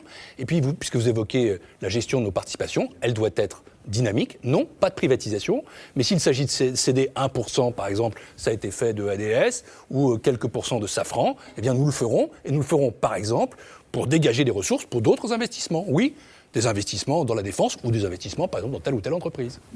Il faut être dynamique dans la gestion du secteur public, du patrimoine public. Le gouvernement promet 50 milliards d'économies. Réduire la dette, est-ce que c'est une nécessité aussi pour vous, présidente du Fonds national? Le seul moyen de réduire la dette, c'est de créer de la croissance. Voilà, c'est clair. Je veux dire, presque à la limite, c'est le chômage qui coûte les 60 milliards de déficit.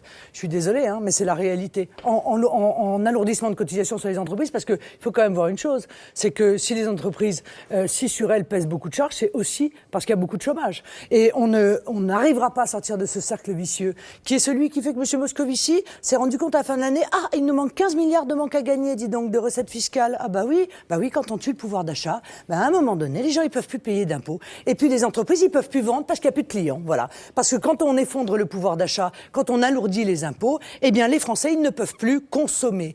Et par conséquent, eh bien, ça crée une rétractation de l'économie. Ça crée donc une perte de recettes fiscales pour l'État, ça crée encore plus de chômage, ça crée donc plus de déficit et ça crée donc plus de dettes, monsieur Moscovici. Si vous êtes au pouvoir, vous baissez les impôts. Tant que vous n'arriverez pas à sortir de ce cercle vicieux qui vous est imposé par l'idéologie ultralibérale de Bruxelles, eh bien, on va continuer à s'enfoncer dans la souffrance, dans le chômage de masse, dans la baisse de pouvoir d'achat et donc dans l'augmentation du poids. Si vous étiez au pouvoir, vous baisseriez les impôts? Mais on peut baisser les impôts. Au risque de creuser encore plus les déficits? Mais non, on peut baisser les impôts à partir du moment où on a relancé et on a retrouvé la croissance. Et ça peut évidemment être immédiatement la conséquence d'une monnaie qui est adaptée à notre économie, d'un protectionnisme intelligent, d'un patriotisme économique. Et tous ces trois éléments-là, ensemble, eh bien, vont redonner, comme ça a été le cas dans l'histoire de France,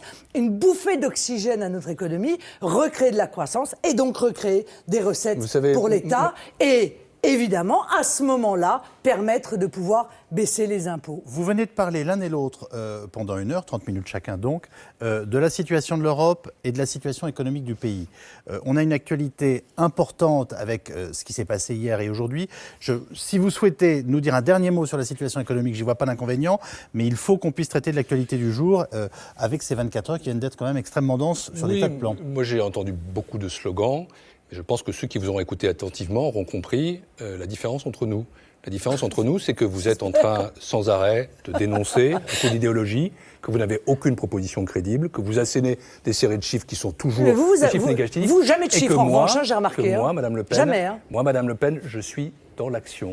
Mais... Et que diriger un pays comme la France, ça n'est pas se tourner toujours sur 3 sujets, l'Europe, le protectionnisme et ajoutons l'immigration, c'est aussi porter des valeurs, c'est être européen, c'est se défoncer pour que ce pays soit crédible, pour faire en sorte que nos taux d'intérêt soient bas, pour réduire les déficits et combattre. Et ça, Madame Le Pen, vous en êtes incapable. Vous ne méritez pas la confiance parce que vous jouez à faire peur. C'est ça, la vérité de la politique du Front National. Vous ne pourrez plus répondre sur l'économie et l'Europe. Monsieur Calvi, ce n'est pas un débat, ça. Un débat, c'est quand on peut confronter 2 modèles.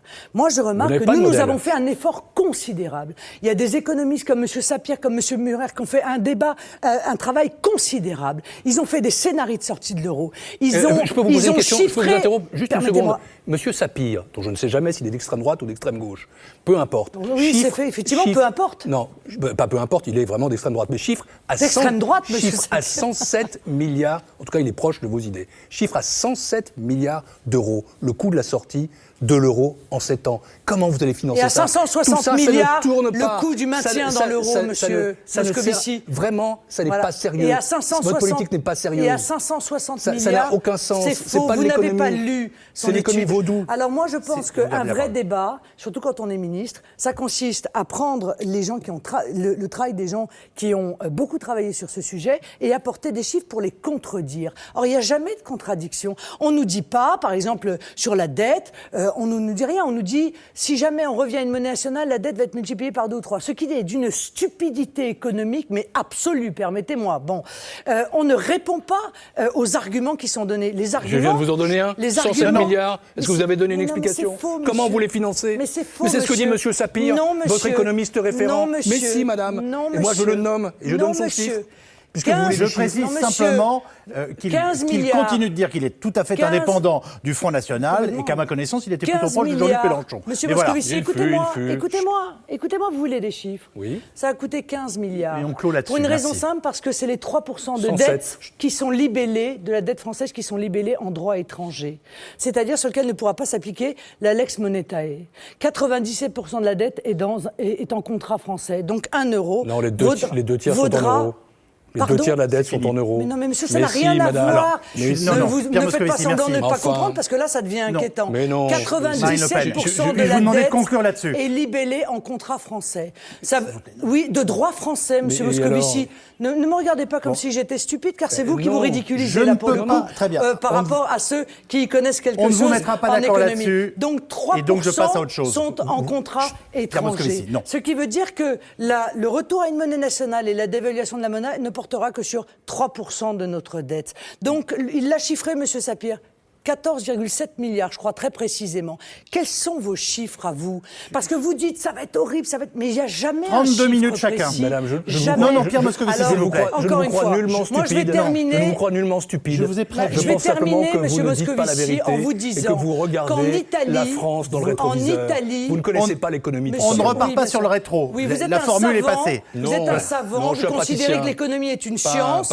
D'ailleurs, les résultats le montrent. C'est au mieux un art, monsieur Moscovici. Vous ne le maîtrisez pas. Donc je serais un petit peu plus humble que cela, au regard de vos résultats, un peu plus humble que cela. Moi, je voudrais terminer en vous disant qu'en Italie, il y a eu un vrai débat sur l'euro. Pas un vrai, c'est-à-dire plusieurs débats sur les radios, sur les télévisions, dans les journaux, avec des gens qui réellement se confrontaient. Eh bien, en l'espace de 2 ans, il y avait il y a 2 ans 20% des Italiens qui voulaient revenir à une monnaie nationale. Il y en a maintenant 49% et seulement 44% qui veulent rester dans l'euro. Totalement faux.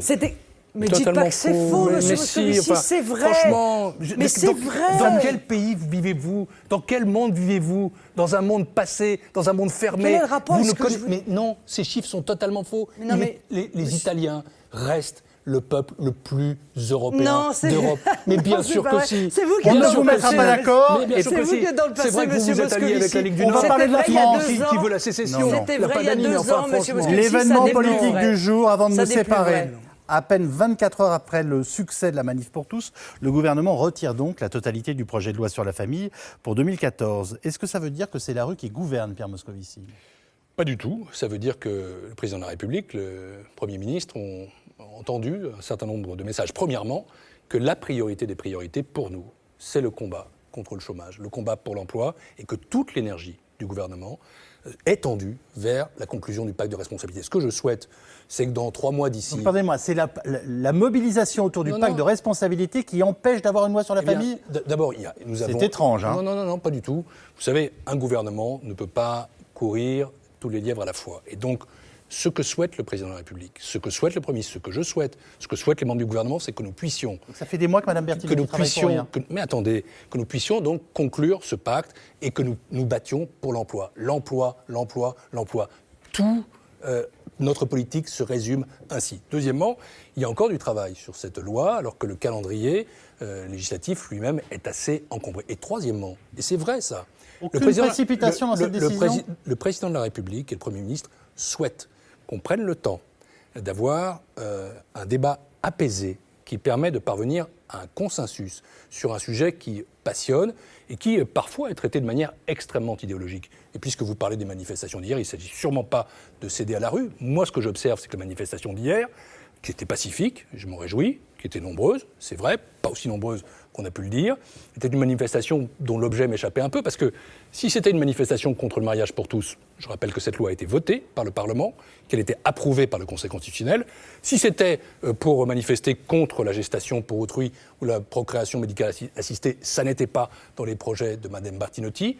Et donc, encore une fois, non, nous ne cédons pas à la rue, mais nous voulons apaiser les débats sur la famille, parce que la famille n'est l'apanage de personne. C'est pas la droite, c'est pas l'extrême droite qui est propriétaire de la famille. Nous avons une politique familiale qui est attachée à ce qui est formidable comme atout pour nous, c'est-à-dire une démographie qui prospère. Nous voulons défendre la famille. Nous avons sauvé la branche famille de la sécurité sociale. Nous l'avons fait avec des mesures de justice et nous continuerons à agir dans ce sens-là, avec en même temps une famille qui doit s'adapter aussi aux évolutions des temps modernes. En tout cas, ce soir, c'est forcément 100% de mécontents, ceux qui ont voté pour vous et ceux qui ne vous diront jamais merci et qui continueront à manifester. Ça me semble une évidence politique. Après, vous pouvez dire, on concentre notre énergie sur le pacte.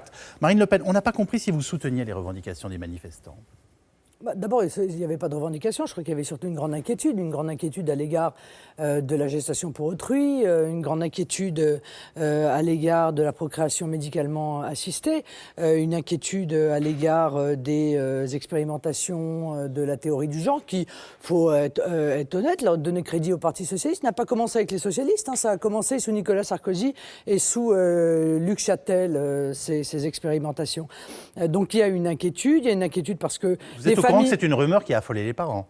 Non, mais il n'y a pas une once de réalité. Non, mais non, c'est pas vrai, M. Calvi. Il y a la partie rumeur qui a été, effectivement, il y a eu des rumeurs, mais il y a une partie de réalité. C'est que des militants LGBT vont aujourd'hui dans les écoles pour aller faire exposer la théorie du genre. Ça, c'est une réalité. Il ne faut pas se raconter d'histoire. Dans quelles écoles avez-vous vu des militants LGBT ? Non, mais il y en a 600. Il y a 600 écoles sur lesquelles il y a une expérimentation. D'ailleurs, il y a des socialistes qui l'admettent, figurez-vous. Il y en a qui ne l'admettent pas, mais il y en a qui l'admettent. Bon, moi, je voudrais vous dire une chose. Ma question, c'est pas où il y a des expérimentations, c'est où avez-vous vu des militants LGBT intervenir dans les écoles de la République ? Mais monsieur, il y a des militants LGBT qui interviennent dans les écoles de la République. Coucou! Ce serait bien que vous vous rendiez compte quand même. Ça, c'est un peu inquiétant que les journalistes ne le sachent pas quand même. Très bien. Bon, voilà. Ça n'est pas une réponse. Ma question, c'est où ? Eh bien, renseignez-vous. Donc, vous ne répondez pas. Renseignez-vous. Vous ne répondez pas. Je peux même vous dire vous que ne ça a été pas. le cas. Non, je viens être un journaliste incompétent, mais vous ne répondez pas. Je vais vous donner le nom de l'école. Ah, je vous dis que ça a même commencé sous Luc Châtel. Voilà. Donc, je vous le dis très clairement. Vous tapez Google LGBT dans les classes et vous allez trouver très facilement, croyez-moi, un certain nombre d'articles de vos confrères. Quand vous laissez entendre que des militants homosexuels interviennent dans nos écoles, je vous dis simplement que vous alimentez la rumeur vous aussi. Mais très bien. Non, je dis la vérité, monsieur Calvi. Il faut assumer, quand on fait une politique, il faut l'assumer. La vérité, ça sera quand vous donnerez le nom d'une école où vous pourrez le prouver. Mais moi, je ne le sais pas, je n'ai pas honte de le dire. Et je vous dis qu'à ma connaissance, ça n'existe pas. C'est pas vrai. Voilà, vous dites je sais pas. Voilà, ça c'est bien, ça c'est mieux. Et vous déjà. Non plus. Bon. Les familles, si je le sais, monsieur. Genre, excusez-moi, j'ai pas apporté les documents, j'en ai apporté pas mal déjà ce soir. Parce que quand on est face à monsieur Moscovici, il faut toujours avoir les preuves de ce qu'on dit. Mais je vous dis juste qu'on ne peut pas affoler les familles françaises inutilement. Mais à chaque fois que j'ai une émission, de toute façon, le lendemain sur le site internet, vous avez tout ce qu'il vous faut. Les familles, de surcroît, ont subi un très grave alourdissement de leur fiscalité par toute une série de dispositions fiscales qui ont été aussi de la responsabilité de Nicolas Sarkozy et qui ont été de la responsabilité des socialistes. Moi, ce que je ne supporte pas, c'est l'hypocrisie. Or, je voudrais quand même vous annoncer, parce que contrairement à ce que vous dites, monsieur Moscovici, je suis toujours en plénière au Parlement européen que demain, il y a au Parlement européen une directive qui est la directive Lunacek, qui correspond exactement, quasiment mot pour mot, à ce que les socialistes veulent imposer en France. Ils vont la voter demain au Parlement européen. Et ils sont tellement hypocrites que plutôt que d'assumer... Laissez-moi juste terminer. Assurer et assumer leur politique, ils vont passer par l'intermédiaire d'une directive européenne, comme ils font à chaque fois en disant « Ah ben c'est pas nous, on est obligés de transcrire la directive, parce que c'est l'Union européenne qui nous l'a imposée. » Eh bien, il y a tout dedans, monsieur. Il y a la transcription des enfants nés par GPA, par PMA, dans le droit français, etc. Il y a tout ce dont les familles françaises, à mon sens, ne veulent pas, qui va être imposé demain par l'intermédiaire de cette merveilleuse structure que représente l'Union européenne. Ça, c'est le vrai scandale.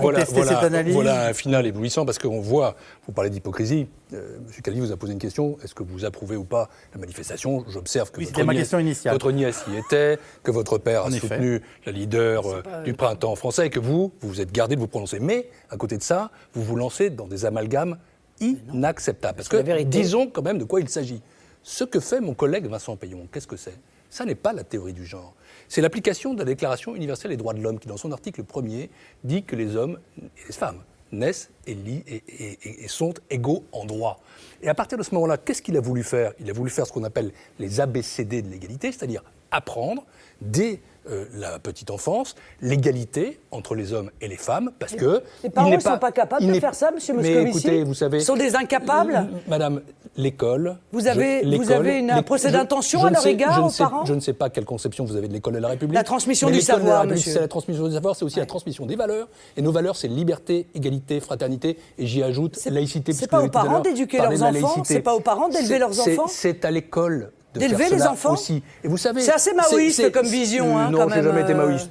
Ah bon, mais pourtant, je ne connais pas cet aspect maoïste chez Pierre Moscovici. Ce sont en général les structures totalitaires qui considèrent qu'ils doivent élever les enfants à la place des parents. Je ne vous ai pas interrompu, mais il n'y a aucune forme de théorie du genre. Et là, vous êtes dans les amalgames. Puis après, vous allez essayer de faire croire aux gens que l'Europe va nous... Non, Madame Le Pen. Si nous ne voulons pas de la PMA, si nous ne voulons pas de la GPA, c'est nous qui mèneront de manière souveraine, pour le coup, notre politique familiale. Et de la même façon... Vous aurez 2 ans pour le transcrire dans le droit français. De la même façon, Madame Le Pen, nous allons continuer à développer une politique familiale. Nous avons pris des mesures de justice fiscale, mais qui ne concernent pas 90% des familles. Et nous l'avons fait pour sauver justement la branche famille qui était en fort déficit, en faisant des économies d'1 milliard, parce qu'il faut de temps en temps aussi gérer les choses dans ce pays. Et donc, amalgame, rumeur, c'est ça votre technique. Vous dites après que vous n'êtes pas d'extrême droite, vous procédez par ces indignations continues et par une remise en cause sourde des valeurs de la République. Enfin, un dernier point, quand même, vous avez évoqué votre présence au Parlement européen. Si on m'a communiqué des chiffres, et vous me démentirez demain, vous êtes 731e sur 766, et on se demande pourquoi, dans ces conditions, haïssant l'Union européenne, détestant l'euro et désertant les institutions européennes, le Front National éprouve le besoin de présenter des candidats. Vous êtes parlementaire, et un parlementaire, ça a des obligations. Écoutez, des obligations, Monsieur Moscovici, si vous voulez que je vous donne la liste de vos absences au Conseil général entre 2004 et oui, entre 98 et 2004, vous allez pleurer car vous n'y étiez jamais. J'étais pas Alors s'il vous plaît, ne me donnez pas de leçons sur ce sujet. Moi, je suis en plénière, je fais mon travail. J'ai été élu pour combattre les mauvais aspects de l'Union européenne, monsieur. J'ai été élu pour défendre la souveraineté du peuple. J'ai été élu pour protéger la prospérité du peuple français. Et je défends la France à l'Europe. Et moi, je ne détruis pas la France à l'Europe comme vous le faites. Vous le faites. Je défends la France à l'Europe. l'Europe. Vous le faites avec vos amis de la Ligue du Nord. Vous le faites avec vos amis de chez Geert Wilders. Vous le faites avec les gens du Vlaamsbelang. Et Attaka, qu'est-ce que vous en pensez, monsieur Moscovici? Monsieur Calvi. Vous le faites avec toute l'extrême droite européenne. Est-ce que vous savez que le président du PSE, le Parti socialiste européen, le président du PSE bulgare, eh bien lui, il gouverne avec l'extrême droite, la vraie Attaka. Alors, balayez devant votre porte et puis après, on en discutera, monsieur Moscovici. Balayez dans le PSE et après, on verra. Balayez dans le PSE. Évitez ce petit geste de la main. Et l'un et l'autre. Balayez dans le PSE. Et l'un et l'autre avaient échangé des idées pendant plus d'1 heure dans cette émission qui avait une autre teneur que celle que nous avons maintenant. Ça s'adresse à vous deux. Le gouvernement français soutient les opposants globalement, sachant que dans ces opposants, il y a un mouvement qui s'appelle Svoboda, et vous le savez aussi. Et là, pour le coup, aussi, en Ukraine, c'est l'extrême droite, la vraie. En Ukraine, alors, vous voyez, c'est la géométrie variable. En Ukraine, ce que nous voilà. voulons, je vous pose une dernière question. C'est de faire en sorte que les libertés s'il vous soient plaît. respectées. Donc, je vous pose une dernière GPA. question à l'un et à l'autre. Je suis contre la GPA, je suis contre la PMA, je suis pour la défense des familles, je suis pour baisser les impositions fiscales sur les familles qui aujourd'hui n'arrivent plus à boucler les fins de mois. Je suis pour le retour, le retour sur la loi sur le mariage homosexuel sans démarier les gens qui auront été mariés. Je suis absolument opposé à la théorie du genre et je suis pour que ce soit l'école qui transmette le savoir et les parents qui éduquent et élèvent leurs enfants. Voilà. Voilà. J'ai été clair là. D'autant plus qu'on est quasiment à équilibre de temps. Ma dernière question, Pierre Moscovici. Non. Vous avez été clair. Impeccable. Donc vous êtes très exactement favorable à tous les slogans de la Manif pour tous et à d'autres encore. Mais ça ne me pose pas de problème, monsieur Moscovici, moi. Madame Le Pen, vous devriez l'assumer. Sans parler de forces sombres comme Manuel Valls. Je crois que j'ai été clair. Sans parler de forces sombres comme Manuel Valls, vous avez dit hier sur RTL, Pierre Moscovici, il y a quelque chose qui flotte dans l'air et que nous n'avons pas vu depuis très longtemps. Est-ce que vous pouvez préciser ? Quand je vois M. Dieudonné, dont je ne sais pas exactement quelle relation il a avec le Front National, je sais quelle relation il a avec Jean-Marie Le Pen. Moi, je sais qu'il a été candidat du PS. Quand je vois M. Dieudonné développer des thèses antisémites ouvertement, faire des quenelles, qui est un signal nazi dissimulé, quand je le vois inviter M. Forisson sur la tribune, quand je vois, non pas la manifestation d'hier, mais celle de la semaine dernière, la manif jour de colère. La manifestation jour de colère, qui était une manifestation d'ultra-droite, avec un antisémitisme avoué, comme nous n'en avons jamais vu dans notre pays, en effet, depuis les années 30, je me dis oui, qu'il y a dans ce pays quelque chose de préoccupant. Et que la réponse, ça doit être la fermeté républicaine, ça doit être l'attachement à la loi. Vous parliez, par exemple, du mariage pour tous. La loi, elle est là, elle a été votée, elle a été approuvée par le Conseil constitutionnel. Et ça doit être aussi une forme d'union des Français. Et ce que je vous reproche, Madame Le Pen, c'est d'être sans arrêt en train de dénigrer, de diviser, de faire des amalgames, de diffuser des rumeurs. Pas vous qui divisez, non, par hasard. Non, Madame Le Pen. Ah non. Non, nous, ce que nous voulons, et je l'évoquais tout à l'heure au sujet de la politique économique, c'est une politique d'intérêt général qui permette de rassembler les forces du pays pour plus de croissance, plus d'emplois. C'est difficile, en effet. Parce que là, vous divisez Madame les Le Pen, Français, vous savez ce que vous racontez depuis 1h10 que nous avons. Ce sont des slogans. Ça n'est jamais quelque chose qui soit praticable. C'est jamais quelque chose qui peut exister. Et une situation concrète, vous une n'avez situation jamais économique Madame à Le Pen. laquelle vous avez refusé d'ailleurs de répondre parce Madame que tous Le les Pen. chiffres Donc je suis que je vous ai préoccupé, donnés, oui, monsieur Calvi. vous n'avez apporté aucune réponse. Je suis préoccupé. Attendez-moi, Je j'ai pense une que la minute à vous République donner. a la Oui, réponse. monsieur Calvi. Et je voudrais que Je vous suis répondiez tout à finalement vous. à une question Je suis tout à proche vous. de celle que je posais, pardonnez-moi, à Oui. Pierre Moscovici. Je pose encore mes questions, vous pouvez décider de ne pas y répondre. C'est trouvez-vous, oui ou non, qu'il y ait un climat malsain actuellement dans notre pays, après cette manif du jour de colère, les slogans antisémites qu'on a entendus, un certain nombre de rumeurs bidons sur la théorie du genre. Voilà, est-ce que ce cumul d'événements vous fait penser qu'il y a un climat malsain et est-ce qu'éventuellement il peut vous inquiéter? Non mais d'abord, vous mélangez tout. Excusez-moi, d'un côté, il y a... Je viens de sommer des choses. Il y a quand même, excusez-moi, un minute. humoriste, quoi. Moi, je veux bien que M. Moscovici nous dise Humoriste. que la France, ça va pas du tout, parce qu'il y a un humoriste que vous adoriez d'ailleurs quand il était à gauche. Moi, j'ai jamais beaucoup apprécié, mais ça, c'est mon problème.